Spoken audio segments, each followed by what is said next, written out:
말씀은 주보 말고 다른 데를 보도록 하겠습니다. 로마서 말씀을 보도록 합니다. 하나님 말씀 로마서 8장 14절에서 17절까지 보도록 하겠습니다. 로마서 8장 14절에서 17절까지입니다. 하나님 말씀 받으실 때 자리에서 일어나 주시기 바랍니다. 하나님 말씀이 이러합니다. 무릇 하나님의 영으로 인도함을 받는 사람은 곧 하나님의 아들이라. 너희는 다시 무서워하는 종의 영을 받지 아니하고 양자의 영을 받았으므로 우리가 아빠 아버지라고 부르짖느니라. 성령이 친히 우리의 영과 더불어 우리가 하나님의 자녀인 것을 증언하시나니 자녀이면 또한 상속자 곧 하나님의 상속자요 그리스도와 함께한 상속자니 우리가 그와 함께 영광을 받기 위하여 고난도 함께 받아야 할 것이니라. 아멘.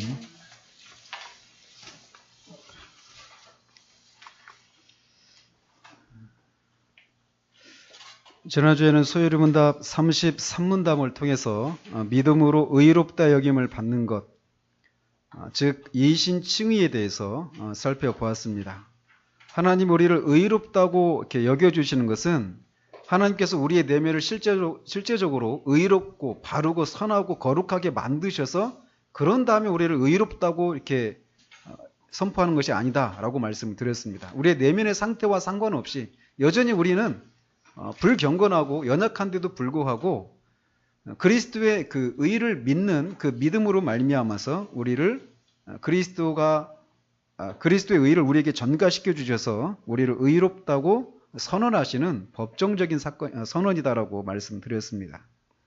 하나님 우리를 의롭다고 이렇게 해주실 때, 여기주신다고 선언하실 때, 그거는 단지 죄 용서를 해주시는 것만 포함되는 것이 아니라 우리가 율법을 지키지 않았음에도 불구하고 그리스도가 다 지키신 그 의를, 그 지키신 행위를 우리의 것으로 여겨주신다라고 이렇게 말씀을 드렸습니다.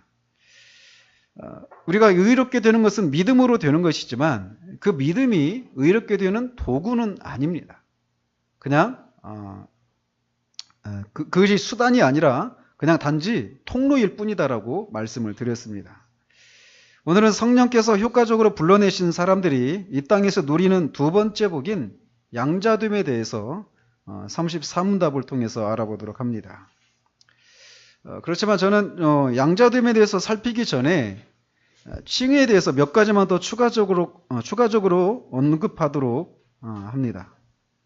이 교리는 루터가 말한 것처럼 기독교가 서고 넘어짐의 교리다라고 말을 했던 것처럼 너무나 중요한 교리이면서 또 동시에 이것을 온전하게 이해하지 못하기 때문에 많은 사람들이 혼란을 겪고 있는 교리이기도 합니다.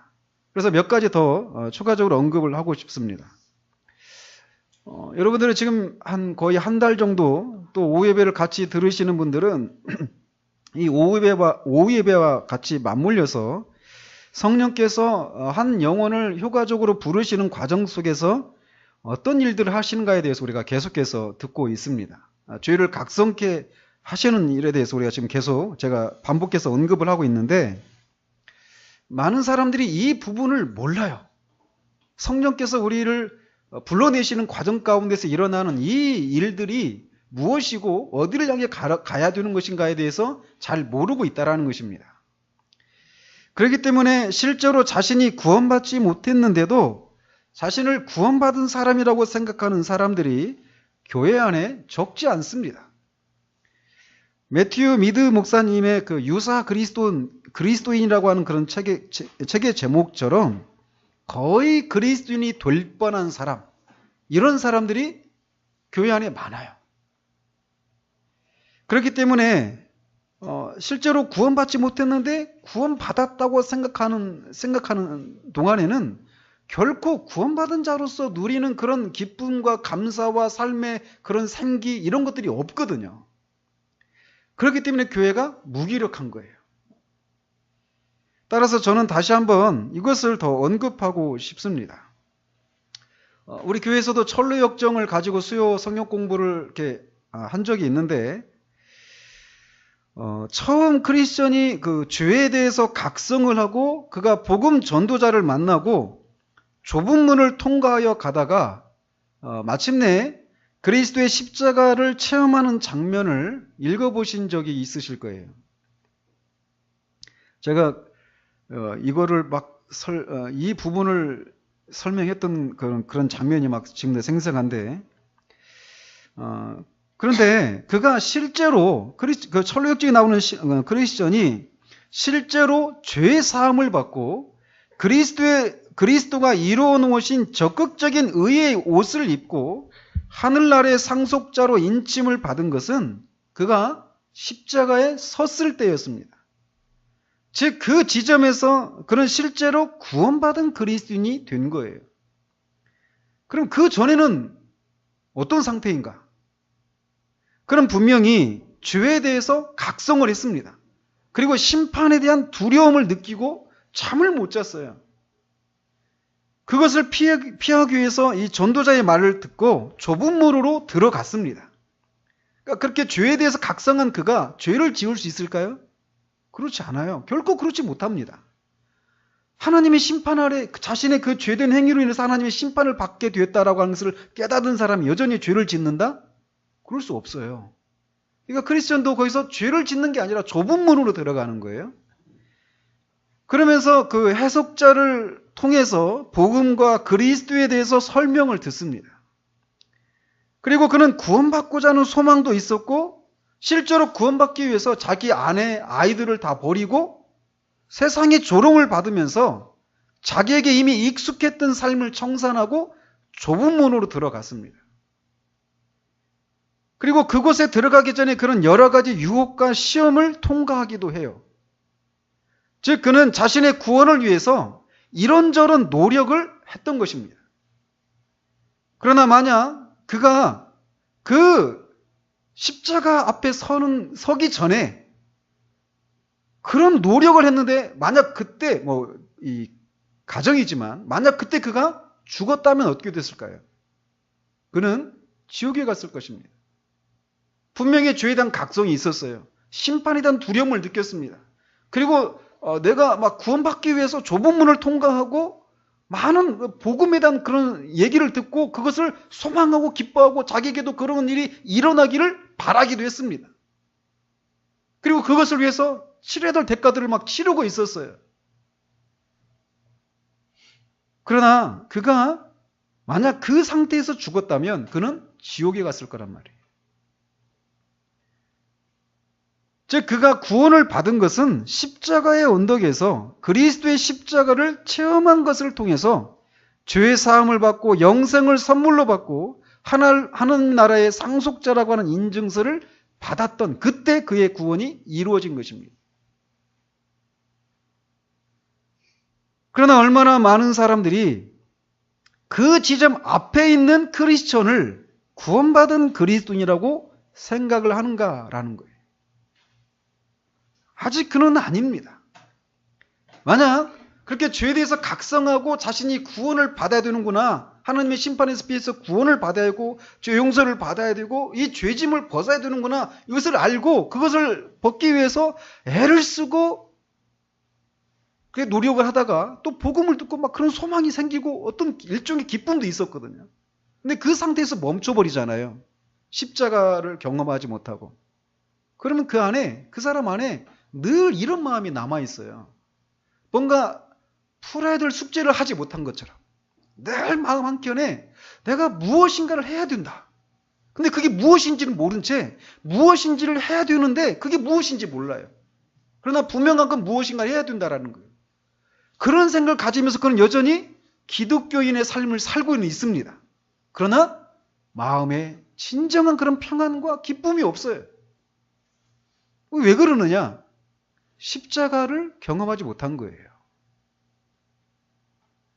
여러분이 그 책을 읽어보시면 알겠지만 크리스천이 좁은 문을 죄에 대해서 각성하고 좁은 문 통과하고 막 절망의 늪에 빠지고 해석자를 만나서 그 복음에 대한 그런 얘기를 듣고 그런 소망을 가지고 있을 때도, 그리고 십자가 앞에 서기 그 직전까지도 그의 등에는 죄짐이 있었어요. 죄짐이 여전히 그의 등에 있었다니까요. 그 죄짐이 언제 풀렸냐면 십자가를 바라볼 때였어요. 그 순간 스르르 풀려가지고 무덤으로 완전히 더 이상 찾을 수 없게 죄짐이 숨겨져 버렸죠. 근데 오늘날 많은 사람들이 이 십자가 앞에 십자가를 경험하는 일이 없이 그저 자신의 죄인됨을 인정하고 그걸 심지어는 깨달았습니다. 그리고 그 구원에 대한 소망을 품고 막 열심을 내었던 이런 걸 가지고 자신이 구원받은 사람이라고 생각한단 말이에요. 그러나 여전히 크리스천의 등에 죄짐이 있었던 것처럼 그 죄짐이 있었기 때문에 그는 여전히 고통 가운데 있어요. 소망은 있지만, 구원에 대한 소망은 있지만 여전히 그는 죄사함 아직 구원받지 못한 상태란 말이에요. 그게.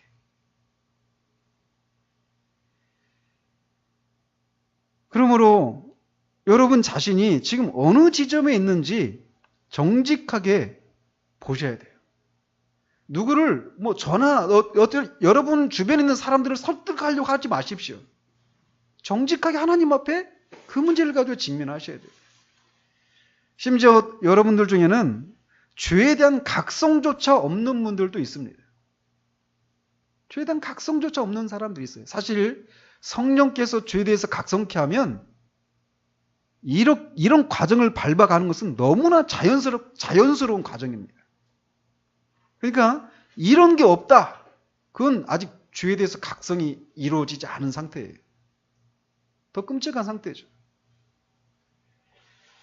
또 어떤 사람들은 이런 과정, 죄에 대해서 각성하고 심판에 대한 두려움을 느끼고 막 그런 죄를 버리고 하나님을 만족시켜드리기 위해서 막 율법을 지키고 신앙에 열심을 내는 이런 과정을 통해서 그리스도의 십자가를 바라봄으로 구원을 받는 이런 일련의 과정을 어떤 사역자가 되기 위해서 하나님께서 특별히 불러낸 사람들에게 일어난 일이라고 생각하는 경향도 있어요. 그러나 그렇지 않습니다. 어둠 가운데 있던 사람들이 성령께서 그들을 불러내시면 이런 일들이 다 일어나는 거예요. 정도의 차이는 있습니다. 기간의 차이도 있어요. 사람마다. 그러나 공통적으로 이런 모습이 있다는 거예요. 죄에 대한 각성, 심판에 대한 두려움, 그것을 벗어나려고 하는 그런 노력들, 죄를 버리고 율법을 지키려고 하는 이런 모습들, 기도하고 금식하고 열심을 내는 이런 모습들이 있어요. 다 정도의 차이는 있지만 말이에요. 따라서 자신도 모르게 눈을 떠보니 어제까지는 내가 그리스도인이 아니었는데 오늘 아침 눈 떠보니까 그리스도인이 되었더라. 이런 게 없어요. 구체적으로 내가 언제 구원을 받았는가 그 시간을 모를 수는 있습니다. 그러나 그리스도인은 전에는 내가 이러이러했지만 이제는 내가 이러이러하다라고 말할 수 있는 사람입니다.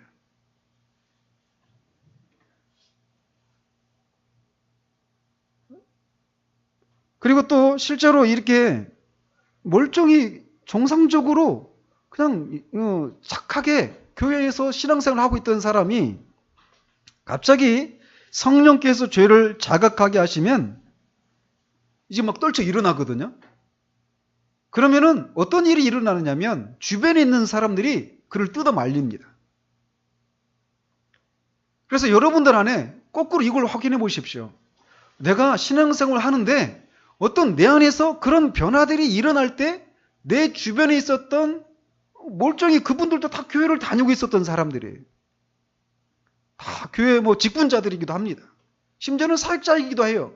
그런데 성령께서 그 사람에게서 죄를 자각하게 하셨을 때 그가 화들짝 놀라면서 내가 지금까지 구원을 받은 줄 알았는데 아니었구나라고 하는 것을 깨달았을 때 그가 막 신앙에 열심을 내고 막 이런저런 막 모습을 보이거든요. 수없이 많은 질문들을 쏟아내면서.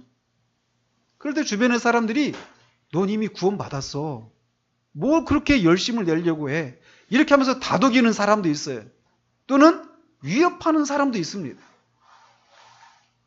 천리역정에서 온순, 고집쟁이, 고집불통 이 사람들이 그런 대표적인 사람들이. 또 우리가 또 한 가지 주의해야 될 것은 자 그렇게 죄에 대해서 각성을 했어요. 그리고 내가 그리스도를 믿음으로 말미암아서 의롭다함을 받는다. 라고 하는 것을 이제 알고 내가 그리스도를 믿었다고 생각하는데 실상은 구원에 이르는 믿음이 아닌 경우가 있다라는 거. 자, 죄에 대해서 각성도 없어요. 심판에 대한 두려움도 못 느낍니다. 그리고 그 심판으로부터 내가 스스로 벗어날 수 없다라고 하는 것도 몰라요. 그러니까 상한 심령도 없어요. 근데 그런 상태에서 당신이 구원받기 위해서는 예수 그리스도를 믿어야 됩니다. 이런 얘기를 들었을 때 그 어떤 죄에 대한 각성, 심판에 대한 두려움, 막 그런 어떤 삶의 변화들 이런 것들을 얘기할 때는 막 마음에 들으면서 내가 구원받지 못한 것 같아요. 그래서 막 두려워요. 정말 내가 구원받지 못한 사람이면 어떨지? 이런 마음을 갖고 있다가 그런 사람에게 예수 그리스도를 믿음으로 구원받는다라고 하는 것이 그 사람에게 복음처럼 들리는 경우에 있어요. 왜냐하면 실제로 내가 받을 수 있다라고 하는 측면에서 복음이 아니라 이렇게 불안한 상태를 벗어나기 위한 도피처로서 그리스도를 믿는 일이 있다라는 거예요.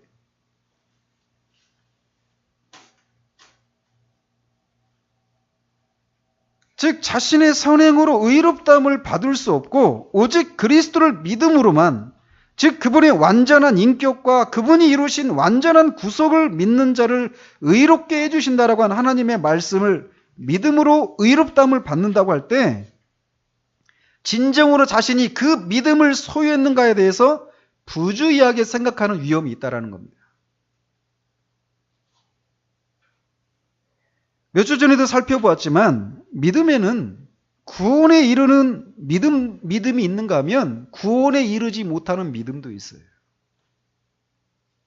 즉, 그 중에 하나가 역사적인 믿음이라고 하는 것이 있는데 방금 전에 말씀드린 그런 진리에 대해서 지적으로 동의하는 데서 머무르는 믿음이 역사적인 믿음이에요.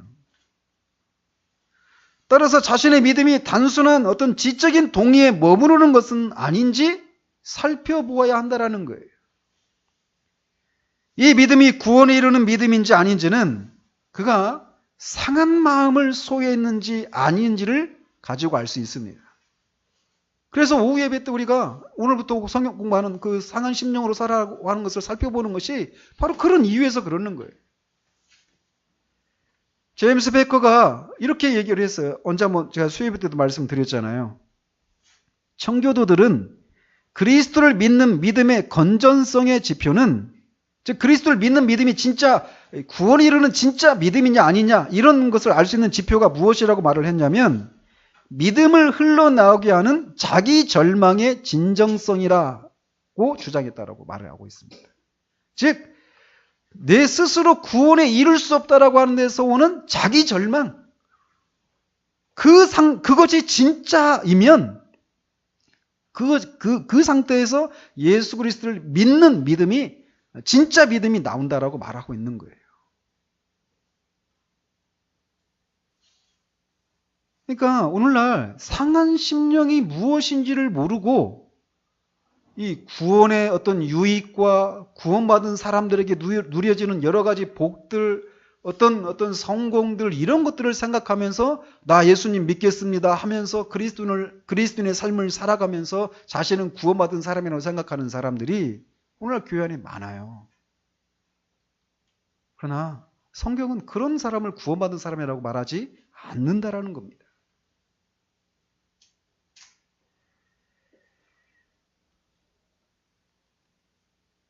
즉 자기 스스로 구원에 이룰 수 없는 것을 깨닫는 데서 오는 진정한 자기 절망으로부터 마음이 상하고 자기의 노력이 아니라 오직 그리스도를 믿는 믿음으로만 구원을 받는다라고 하는 이 믿음이 그 자기 절망으로부터 흘러나온다라는 거예요. 자기 절망을 모르는 사람이 그리스도인일 수 없습니다. 오늘날 이런 사람들이 많지가 않아요.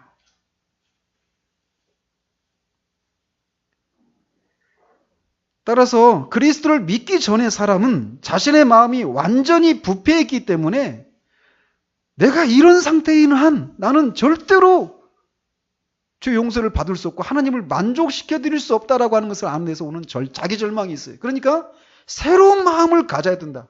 내가 다시 태어나지 않는 한 이건 가질 수가 없다라고 하는 데서 오는 자기 절망이 있다라는 거예요. 예수님을 믿는가 중요합니다. 그러나 그 믿음이 진짜 믿음이냐 아니냐 첫 번째 지표는 그 자기 절망이 있는가라는 거예요. 상한 심령이 있는가라는 거예요. 근데 그것은 언제 생기느냐? 성령께서 진짜 죄에 대해서 각성케 하시면 그런 것은 자연스럽게 따라 나오게 되어 있다는 겁니다. 이게 없다. 총체적으로 그런 구원에 이른 적이 없는 거예요. 시작조차 일어나지 않은 것입니다. 또한 구원은 참된 믿음에는 이렇게 자기 절망의 요소가 있어요. 자기 스스로 구원에 이룰 수 없다라는 데서 오는 자기 절망. 그리고 또 그리스도에 대해서 전적인 의탁이 있습니다. 그분이 나를 구원하실 수 있다라고 하는 것을 지적으로 동의하는 것을 넘어서서 그분을 전적으로 신뢰하고 그분께 살려달라고 자신을 의탁하는 거예요. 그때 천리역전 십자가 체험하는 그 장면에서 제가 그런 말씀 드렸잖아요. 살려주세요 하고 주님께 막 매달린다. 그 요소가 있어요.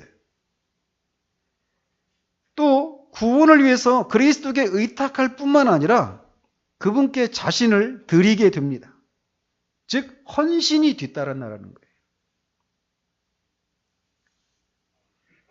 나를 살려만 주신다면 무엇이라도 하겠다고 하는 그런 결단이 따른다라는 거예요.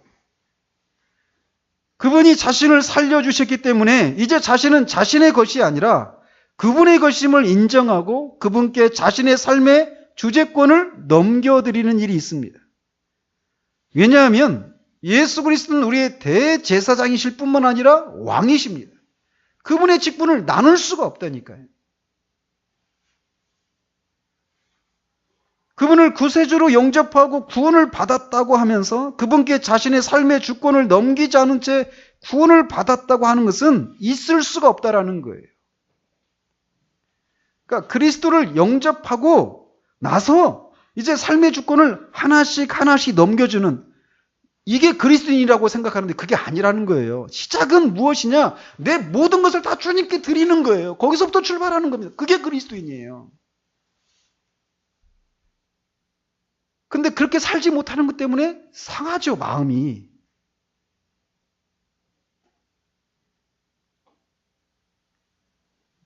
그런데 많은 사람들이 이런 상태에 머물러 있어요. 예수님을 내가 나를 구원해 주실 수 있는 유일한 분이다라고 그분을 나의 구세주로 영접한다고 말을 하고 여전히 자신의 삶의 주권을 그분께 내어드리지 않은 상태로 머물러 있는 사람들이 있다는 거예요. 그거는 그가 구원에 이르지 못한 증거예요. 아직 성숙한 신자가 되지 못하는 것이 아니라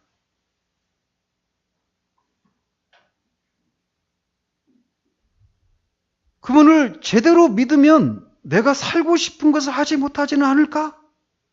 이런 두려움들을 가지고 있어요.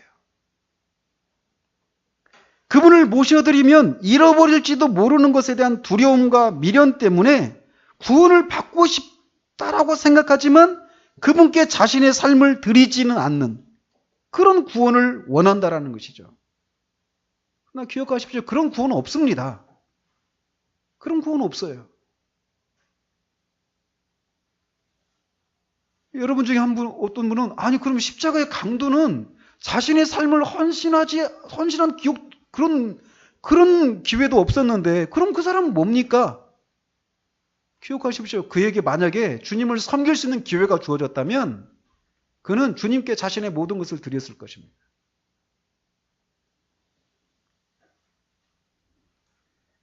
제가 완전한 헌신을 말하지 않아요. 다만 죄라고 하는 것이 무엇이냐면요. 하나님의 뜻대로 살지 못하는 것이 죄예요. 쉽게 말하면. 그럼 죄에서 돌이키는 것이 회개이고 그 그리스도를 믿고 이제 구원에 이르는 것인데 구원을 받았다라고 하는 것 속에는 내 마음대로 사는 삶을 청산하고 누구의 뜻대로? 주님의 뜻대로 살아가는 것이 구원이에요. 그런데 많은 사람들이 예수님이 하신 일들을 다 믿고 그분을 믿어야만 구원을 받는다라고 하는 것은 다 인정해요. 그리고 나 예수님 믿습니다. 이렇게 얘기하면서도 여전히 주님을 위해서 자신의 삶을 내어주지 않아요. 예배 한번 드리는 거 얼마나 인색합니까? 기도 안 합니다. 주님의 뜻대로 사는 삶 없습니다. 그냥 하루 일어나면 그냥 자기 마음대로 사는 거예요. 그냥 한 번도 그의 삶 가운데서 하나님의 말씀이 그의 삶의 기준이 된 적이 없어요. 그냥 자기가 원하는 대로 살아가는 거예요. 그냥 삶을. 주님이 우리를 통치하시고 다스린다라고 하는 이런 것이 하나도 없이. 이렇게 제가 말씀드리는 것은 이렇게 말씀드릴 때 구원받은 사람들은 그럼 다 주님이 말씀하시는 대로 100% 순종하며 살아가느냐? 그걸 말하는 게 아닙니다. 삶의 전체적인 그 방향성이 주님의 뜻대로 살고자 하는 그런 마음이 구원받은 사람에게는 있다니까요. 그리고 그렇게 하지 못하는 것 때문에 마음이 상하는 것이 있어요. 그래서 애통하는 것이 있는 거예요. 그런데 이런 것도 없이 그냥 나 예수님 믿었어요. 그래서 구원 받았어요. 하면서 자신의 삶에는 하나도 하나님이 그를 통치하시고 다스리실 흔적이 하나도 없는 그런 구원은 세상에 없다니까요. 성경에 없어요. 근데 오늘날 그런 사람들이 많아요. 그래서 내가 구원받으면 주님을 제대로 믿으면 막 주님이 나를 막 선교지로 보내고 순교하게 하고 모든 재산 다 바치라고 하고 하루 종일 교회에서 기도하라고 하고 이러지는 않을까? 이렇게 하면서 두려워하고 있는 거예요. 그러면서 구원의 선물은 받고 싶어요. 받았다고 생각해요. 그러면 자신을 내어주지 않습니다. 그런 구원 없습니다. 만약 여러분이 그런 상태 가운데 있다면 여러분 구원받은 사람이 아니에요. 아무리 여러분의 삶이 그전에 비해서 어떤 변화가 있고 신앙생활하면서 이런저런 어떤 경험들을 했다 하더라도 여러분의 삶 가운데서 지속적인 그런 헌신의 모습이 드러나지 않는다면 여러분은 구원받은 사람이 아닙니다. 그리스도를 믿는다고 말할 때 그 믿음은 순종을 불러오는 믿음이에요. 그 야고보서가 말하잖아요. 네가 하나님의 한 분이신 줄 아느냐? 믿느냐? 잘 아는도다. 귀신도 알고 떤다라고 얘기해요. 다 지적으로 동의합니다. 그러나 그 하나님이 정말 우주의 왕이신 것을 알아요. 귀신도. 그런데 그 하나님을 사랑하지도 순종하지도 섬기지도 않습니다. 하나님의 뜻이 귀신의 삶의 기준이 아니에요. 그렇기 때문에 행함이 없는 믿음은 죽은 믿음이라고 하는 거예요. 영혼이 없는 몸이 죽은 것처럼 행함이 없는 믿음도 죽은 것이다라고 말을 하는 거예요. 지속적인 헌신이 없는 그런 구원 없습니다. 기억하십시오. 그럼 여러분이 이제 뭘 생각해야 되는지 보시라는 거예요. 내가 성숙한 그리스도인이 되는 문제가 아니라 나는 아예 출발부터 하지 않았구나. 오늘날 이신칭의의 교리에 대해서 오해하는 부분 중 한 부분이 이 부분이에요.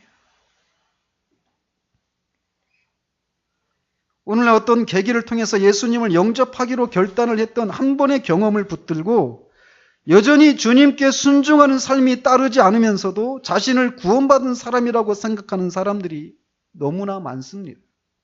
정말 너무나 많아요. 오늘날 교회 안에. 많은 사람들이 그리스도를 믿어야만 구원에 이른다라고 하는 것을 인정하면서도 여전히 그를 자신의 구주와 주로 받아들이고 그에게 자신의 전 삶을 드리지 못하고 있는 것은 아직 그들의 처지가 어떤 형편인지를 알지 못하기 때문입니다. 구원을 받으면 좋지만 그러면서 한켠에 여전히 죄된 삶이 좋은 것이에요. 그리고 주를 위해서 자신의 삶을 드리기에는 아직 아깝다라는 생각을 갖고 있는 거예요. 그것은 아직 죄를 깨닫지 못하고 있기 때문에 그래요. 내가 죄인이라고 하는 것을 인정을 하지만 그것이 무엇을 의미하는지를 성경적인 방식으로 깨닫지 못하고 있다는 거예요. 하나님의 심판 아래 있다라고 하는 것을 인정을 하지만 실제적으로 그것이 무엇을 의미하는지를 깨닫지를 못하고 있는 거예요. 내가 스스로 구원에 이르지 못한다라고 하는 것을 인정은 하지만 그걸 실제적으로 깨닫지를 못하고 있는 거예요. 그러니까 구원을 소망하면서도 주님을 위해서 자신의 삶을 내어주고 헌신하는 이것을 아까워하는 겁니다. 미련을 갖고 있는 거예요. 여전히 옛삶이 좋은 거예요. 죄된 삶이 좋고. 구원을 받는 것을 자신의 삶의 한 부가적인 요소로 생각한다라는 것이죠.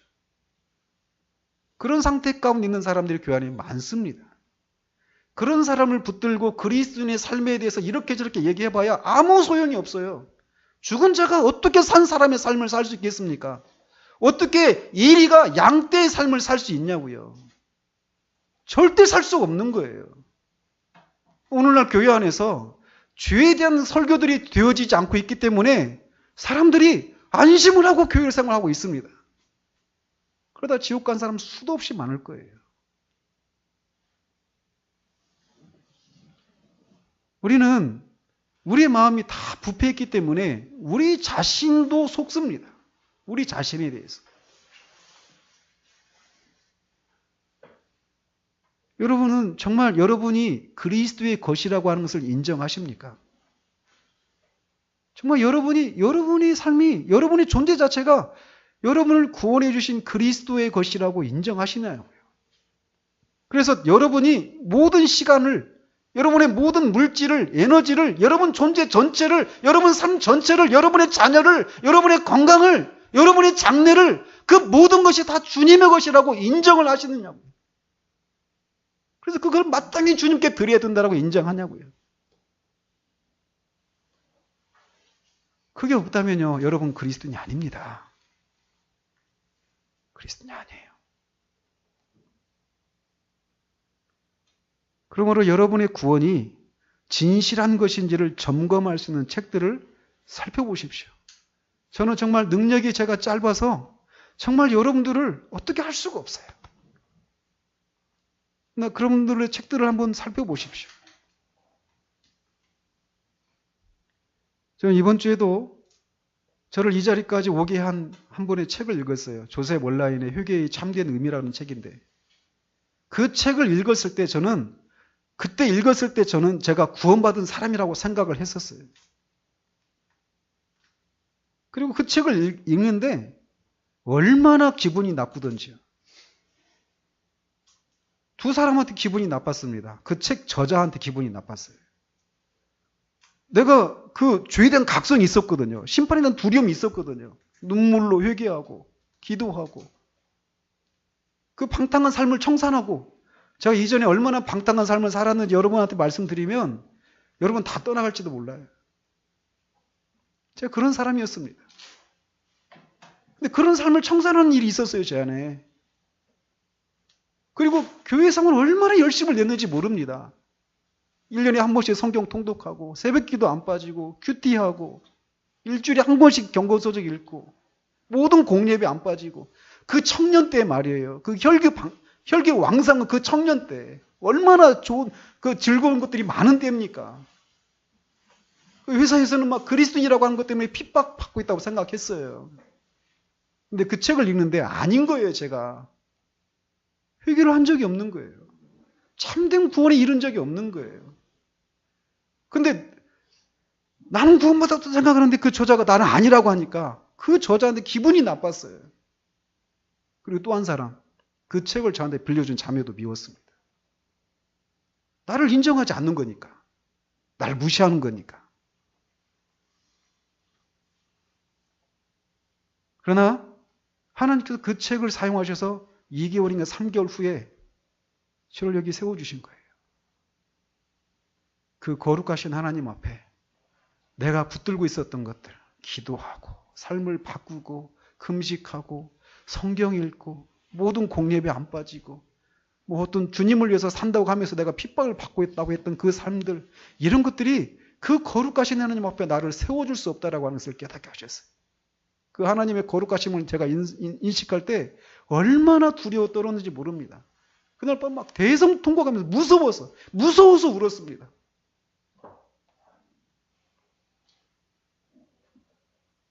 그게 다 하나님 앞에 더러운 자기의에 불과하다라는 것을 깨닫게 된 거예요. 그러면서 내 영혼의 문제를 가지고 고민하기 시작한 거예요. 나는 정말 구원받았나? 어떻게 하면 구원을 받는 것인가? 그것을 인정하게 되기까지 제 안에 얼마나 그런 싸움이 있었어요, 제 안에.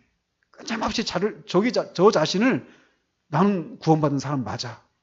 그러면서 계속 얘기하는 게 뭐냐면 이것도 있고 저것도 있고 이런 변화도 있고 저런 변화도 있고 이런 체험도 있고 저런 체험도 있잖아. 끊임없이 그런 거 있어요. 그것이 저를 구원에 이르지 못하게 한다는 것을 인정하기까지 꽤 시간이 흘렀어요. 오직 하나님의 은혜로. 하나님의 은혜로만 내가 구원을 받는다. 그리고 그 그리스도의 의가 아니면 그 하나님 앞에 내가 설 수가 없다라고 하는 것을 깨닫기 전까지 크리스천이 겪었던 그 일들을 저도 겪었습니다. 그 철학적에서 나오는 그런 것들을. 근데 오늘날 교회 안에 그 성령께서 죄를 깨닫게 하시는 것이 무엇인지 모르는 사람들이 태반입니다. 제가 볼 때. 제가 볼 때 태반이. 그러니까 막 사정을 해야 돼요. 기도 좀 하십시오. 좀 자신이 여러분의 영혼의 문제를 가지고 좀 고민 좀 하십시오. 예배도 드리시고 또 성경도 읽으시고 또 열심도 내십시오. 그러나 성령께서 그 죽어있는 영혼을 살리시기 전까지 설교자가 아무리 그에 대해서 그 영혼의 상태에서 위협하고 설득하고 인간적으로 호소하고 예언을 해도 꿈쩍하지 않습니다. 그러면서 자신 인생을 흘러보내고 있는 거예요. 언제 하나님의 심판의 칼날이 떨어질지 모릅니다. 엊그저께도 저희 매제 추도식 2주기에 갔다 왔는데 전 제 매제가 그렇게 갈 줄 몰랐어요. 죽기 30분 전에도 누구랑 통화했었어요. 집에 오고 있었거든요. 근데 집으로 돌아오지 못했어요. 지금까지 못 돌아오고 있습니다. 저는 정말 여러분들이 여러분의 영혼의 문제를 가지고 고민하는 일들이 있기를 바라요. 제발 마음을 세우지 마십시오. 여러분이 마음을 세우고 있다는 것 자체가 아직 성령께서 여러분의 마음을 깨뜨리지 않았다는 건 증거입니다. 여러분이 아무리 여러분을 설득하고 합리화시키려고 해도 절대로 여러분의 마음에 쉼이 없어요.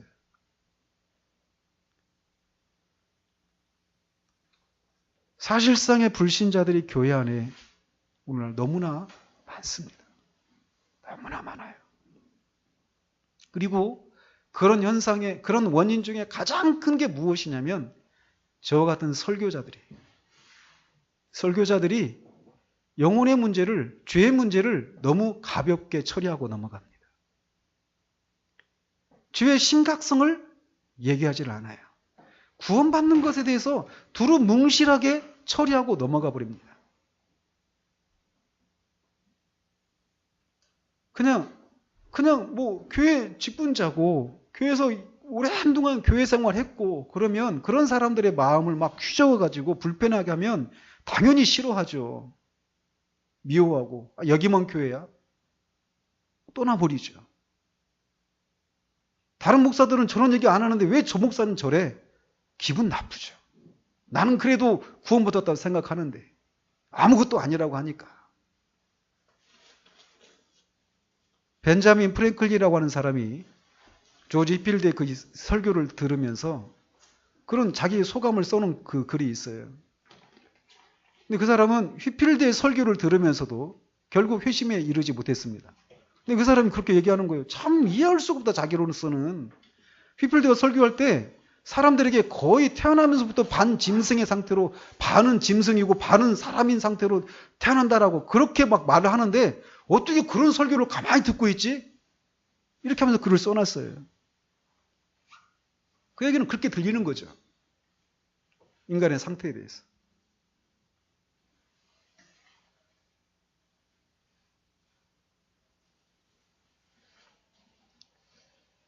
저는 여러분들이 다른 사람들이, 우리 교회 안에 저 권사님, 저 집사님은, 저 사람은 정말 구원 받았을까?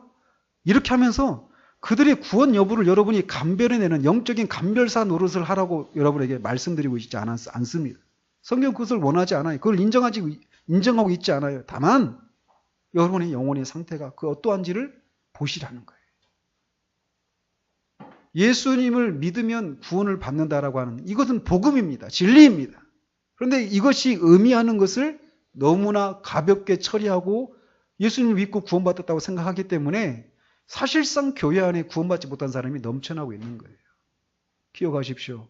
정말 여러분이 예수님을 믿어서 구원받은 사람이라면 여러분에게는 먼저 그게 있어요. 자기의 의의를 부정하는. 내가 스스로 구원에 이룰 수 없다라고 하는 데서 오는 자기 절망, 상한 심령, 깨뜨려진 심령, 그게 분명히 있습니다. 어떻게 하면 내가 구원받을 수 있습니까? 라고 하는 그런 절규가 있어요. 그런 울부짖음이 있습니다. 그리고 그리스도께 자신을 의탁하는 것이 있어요. 그분께 자신을 다 내어드리는 겁니다. 승진아, 힘들면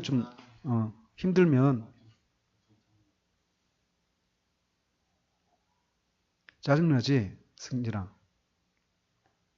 왜 그럴까, 승진아?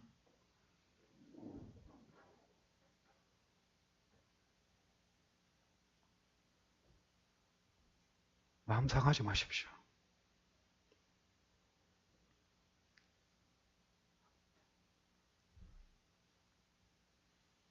정말 여러분에게 신앙에 있어서 있잖아요.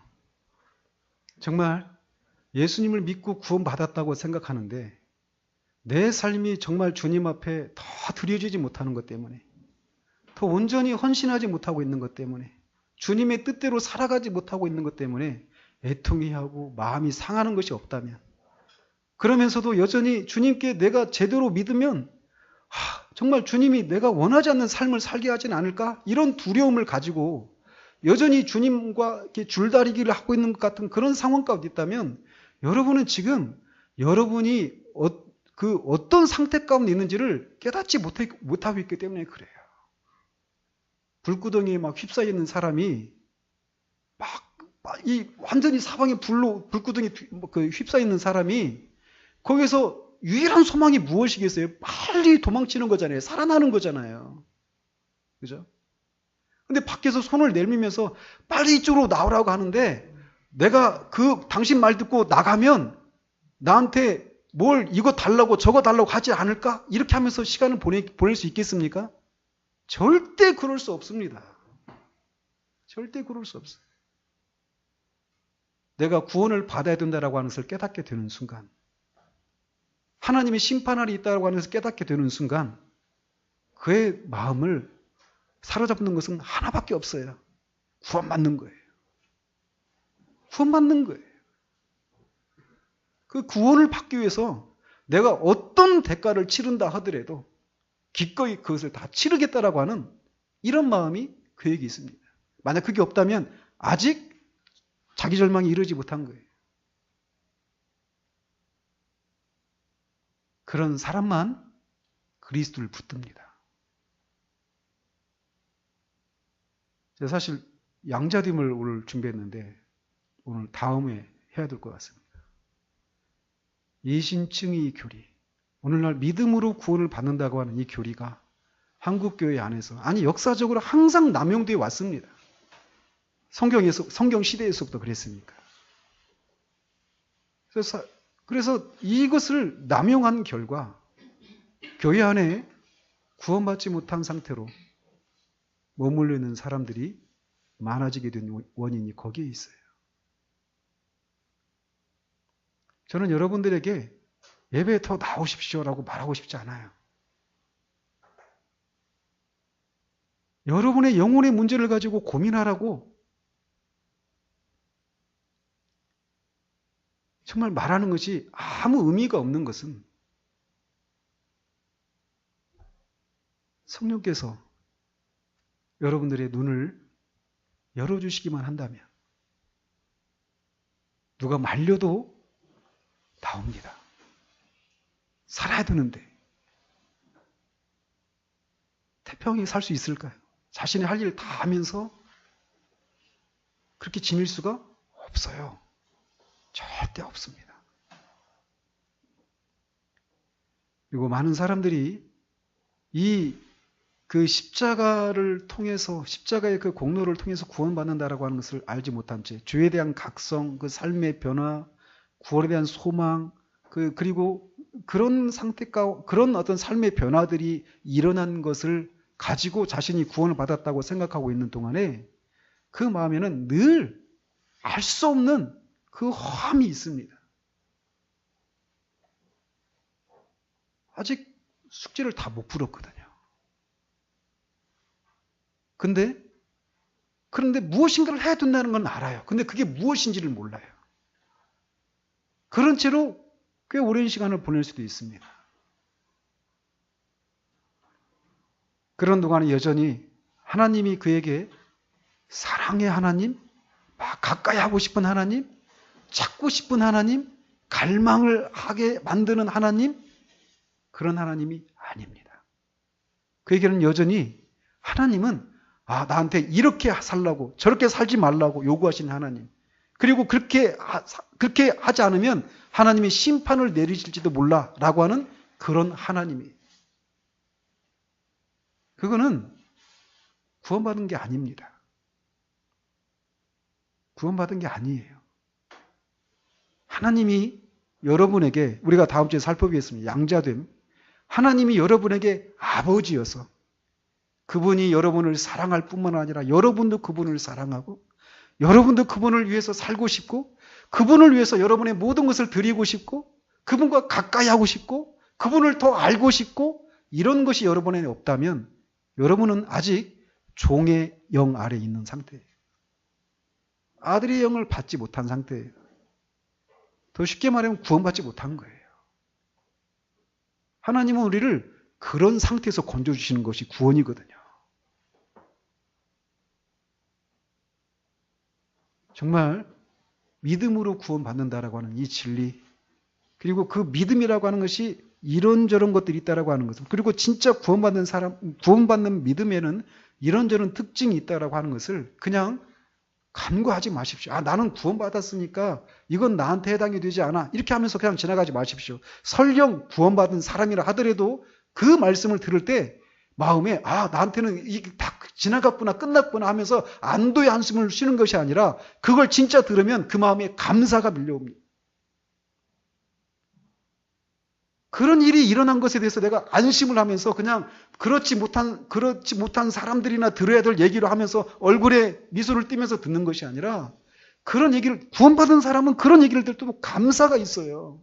만약 그런 일이 내 가운데 일어나지 않았더라면, 그런 일을 하나님이 허락하시지 않았더라면이라고 하는 그런 데서 오는 두려움과 함께 그런 일을 행해 주신 하나님을 향한 감사가 있게 된단 말이에요. 신앙은요, 한 사람이 진짜 신앙이라고 할 때 그 사람이 나타나는 첫 번째 특징이 하나가 무엇이냐면 진지함입니다. 진지함이에요. 신앙이 진지하지 않은 사람, 그거는 아직 성령께서 그의 상태를 정확하게 깨닫게 해주시는 일들이 아직 일어나지 않았기 때문에, 지적으로는 다 동의하지 않았습니까? 죄인이고 하나님 심판 아래 있고. 그러나 그것이 실제적으로 그에게 그의 삶을 움직이는, 그런데 이어지지 못한 것은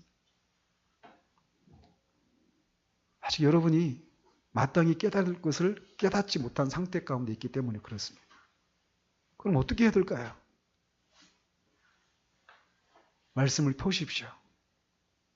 말씀을 펴고 저는 여러분에게 신명기를 읽으라고 권해드리고 싶어요. 한 절 한 절을, 거기서 금하고 있는 계명들 있잖아요. 그거를 곱씹으십시오. 정말. 저는 신명기가 얼마나 두려운 성경인지 전 몰라요. 왜냐하면 거기에서 이런 이론자는 죽어야 된다고 할 때 저는 몇 번을 죽어야 될 사람인지를 그 말씀을 보면서 깨닫게 되었기 때문에 그래요. 정말 두려웠습니다. 하나님의 은혜를 경험하고 신명기가 제게 달라지게 다가왔어요. 그러므로 여러분이 하셔야 될 일은 무엇이냐면 죄를 인식할 수 있도록, 여러분이 얼마나 끔찍한 죄인인지를 인식할 수 있도록 하나님께서 말씀을 읽으면서 하나님께서 그것을 깨닫게 해주시도록. 늦게 가면 어떻습니까? 제대로만 가면 되잖아요. 그러잖아요? 아무런 것도 없는데 앞에 달려가면 무슨 의미가 있어요? 제대로 가야죠. 죄에 대해서 깨닫는 일이 시작되지 않으면 구원은 시작도 될 수 없습니다. 그리고 성경에서 하나님에 대해서 묘사하고 있는 이런 글들 있잖아요. 그런 성경 구절들을 읽으시면서 그 하나님을 향해서 내가 어떤 마음의 태도들을 갖고 있었는지, 그 하나님 앞에 내가 누구인지를 깨닫게 해달라고 하나님 앞에 정말 메어 달리면서 간구하면서 읽으십시오. 성령께서 여러분 안에서 그 유효한 역사를 이루기 시작할 때 여러분의 그 모든 안일한 삶의 태도들은 변화가 일어나기 시작할 것입니다. 결코 가만히 앉아 있을 수 없어요. 그냥 주일날 한번 그런 관심이 생겼다가 돌아가면서 그냥 사라져버리는 이런 일이 있을 수가 없습니다. 그 문제가 해결되기 전까지 쉼이 없어요. 그러므로 이 은혜의 방편을 적극적으로 활용하십시오. 구원받은 사람들에게도 마찬가지예요. 구원받은 사람들에게도 은혜의 방편을 우리가 멀리하면 우리의 마음이 굳어집니다. 신앙에 장사 없습니다. 옛날에 풍성한 은혜가 오늘 가난한 삶을 살아가게 만들어주지 못해요. 오늘은 오늘 필요한 은혜가 필요합니다. 오늘 살아갈 수 있는 은혜가 필요한 거예요. 여러분들은 정말 여러분들이 스스로 구원에 이룰 수 없는 죄인이라고 하는 것을 깨닫고 있습니까? 그것을 인해서 마음이 상합니까? 기분이 나쁘고 짜증나는 게 아니라 그것 때문에 마음이 상하느냐고요. 구원받고 싶은데 내가 스스로 구원받을 수 없는, 그것을 인해서 마음이 상하느냐고요. 그리고 그 그리스도를 온전히 그분을 신뢰하고 그분께 여러분을 의탁하고 있습니까? 그리고 그분께 여러분의 삶을 다 내어드리는 그런 헌신의 삶이 있습니까? 한 번의 결단의 문제가 아닙니다. 지속적인. 그것이 없다면 여러분은 구원받은 사람이 아닙니다. 제가 언제 또 이런 것을 또 다룰 수 있을지 모르겠어요. 올해가 가기 전에 여러분들 안에서 이런 고민들이 시작되기를 바라요. 그리고 이제 성경 공부에서 하는 상한 심령으로 살아. 그거를 직면하십시오. 피하지 마십시오. 기분이 나쁘고 때로는 두렵고 불안하기도 하고 어떤 때는 창피할 수도 있습니다. 저도 그런 과정 지났거든요. 그러나 우리가 순간적인 어떤 그런 부끄러움 때문에 부끄러움을 당한다 하더라도 영원한 생명을 얻을 수만 있다면 기꺼이 감수해야죠. 그렇잖아요? 우리 모두가 이 그리스도로 말미암는 이 구원의 은혜에 동참하는, 그리고 그 동참했기 때문에 그냥 안도하고 끝나는 것이 아니라 그 은혜에 대한 감사가 우리의 삶을 움직여가는 그런 삶이 우리 가운데 있기를 우리 주님의 이름으로 축원드립니다.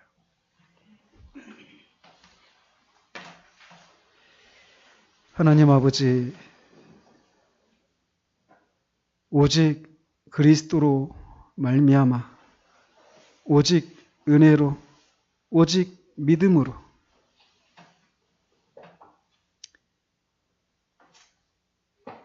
우리가 구원에 이른다라고 하는 이 진리를 우리가 살고 있는 이 시대 가운데서는 얼마나 가볍게 처리하고 넘어가고 있는지요. 많은 사람들이 거의 그리스도인이 될 뻔한 상태에서 머물러 있는데도 자신이 그전에 살지 않았던 삶을 살고 있는 것 때문에 자신을 구원받은 사람이라고 생각하며 살아가는 사람들이 오늘날 교회 안에 너무나 많아 보입니다. 하나님 아버지, 정말 이 시대 가운데, 먼저는 우리들 가운데 주의 성령님 역사해 주셔서 죄에 대해서 바르게 인식할 수 있는 그런 은혜를 주님 허락해 주시기를 원합니다. 정말 저들의 눈을 열어 주십시오. 저들의 마음에 정직함을 허락하시고 주님의 선하심을, 주님의 사랑을 동시에 깨닫게 해주셔서 주님께 정말 주님이 다루시는 대로 자신을 내어드리고 주님의 그 판단이 참으로 순전하고 의롭다라고 인정할 수 있는 그런 대로 저들을 이끌어 주시기를 원합니다. 하나님이 우리의 눈을 열어주신다면 어느 영혼이 이렇게 안일한 모습으로 신앙생활을 할 수 있을까요? 하나님께서 우리가 마땅히 깨달아야 될 때로 우리의 현 상태를 깨닫게 하신다면 우리는 잠도 제대로 못 자고 먹는 것도 우리의 일상의 삶도 제대로 꾸려가지 못할 것입니다. 정말 미친 사람처럼 오직 구원 그 문제에만 사로잡혀서 온통 모든 시간이 어떻게 하면 구원을 받을 수 있는가에만 사로잡히게 되는 일이 일어날 것입니다. 그런 상태 가운데 있는 사람에게 제발 기도하십시오. 제발 예배 드리십시오. 제발 성경 읽으십시오. 제발 자신의 영혼의 문제를 가지고 고민하십시오. 이런 얘기를 하는 것은 아무 의미가 없을 것입니다. 이미 그는 그렇게 하고 있을 것입니다. 그러나 그것으로도 구원에 이룰 수 없다라고 하는 것 때문에 그는 절규하며 하나님의 긍휼과 자비를 구하며 울부짖는 일들이 있게 될 것입니다. 하나님, 그 일들이 우리들 가운데도 시작되기를 원합니다. 정말 우리 어린 아이들을 포함하여서 아직 주님을 그런 방식을 통해서 알지 못하는 사람들 가운데서 역사해 주셔서 정말 그 일들이 우리 가운데 일어나고 정말 예수 그리스도가 정말 온전히 그리스도만이 높여지고 그리스도만을 붙잡고 오직 은혜만을 자랑하는 그런 일들이 우리 가운데 있을 수 있도록 역사해 주시옵소서. 예수 그리스도 이름으로 기도합니다. 아멘.